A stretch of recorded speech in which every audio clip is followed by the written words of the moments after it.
একটা সন্ধ্যায় হঠাৎ গোঙানির শব্দ, তারপর জীবন মরণ লড়াই। নিজের আদরের বিড়ালের কান্নার মতো আওয়াজ শুনেই অজানা আতঙ্কে ছুটে গেলেন এক তরুণ। বাইরে বেরিয়ে যে দৃশ্যটি দেখলেন তা ভয়াবহ। নিজের একমাত্র পোষ্য বিড়ালটি এক বিশাল অজগরের প্যাচে আটকে আছে, নিঃশ্বাস বন্ধ হয়ে আসছে। কোনো কিছু না ভেবেই তরুণ ঝাঁপিয়ে পড়লেন সাপটির ওপর। বিড়ালটিকে বাঁচাতে যে লড়াই, তা যেন ছিল এক অসম সাহসের গল্প। প্রথমেই বিড়ালটিকে টেনে মুক্ত করেন তিনি। এরপর চোখ রাঙিয়ে থাকা সেই মস্ত অজগরটির বিরুদ্ধে দাঁড়িয়ে গেলেন খালি হাতে। ভয় না পেয়ে সাহস নিয়ে তুলে নেন সাপটিকে। তারপর লেজ ধরে শুরু করেন প্রতিরোধ।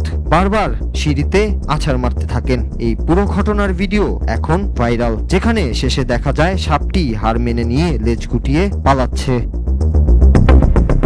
এই তরুণের চোখে ছিল কেবল একটাই লক্ষ্য, তার বিড়ালটি যেন বাঁচে। তার হাতে ছিল না কোনো অস্ত্র, পাশে কেউ ছিল না সাহায্যের জন্য। তবুও থামেননি সেই যুবক।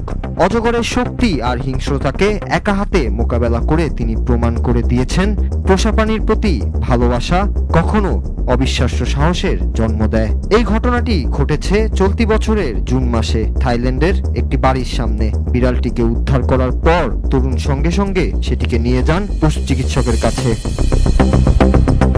এখন সেই বিড়ালটি নিরাপদ ও সুস্থ। আর সেদিনের সেই ভয়াবহ সন্ধ্যা থেকে গেছে সামাজিক মাধ্যমে ছড়িয়ে থাকা একটি ভিডিওতে, যা দেখে এখনো অবাক হচ্ছেন নেটিজেনরা। Noor Raju, Bangla TV news desk.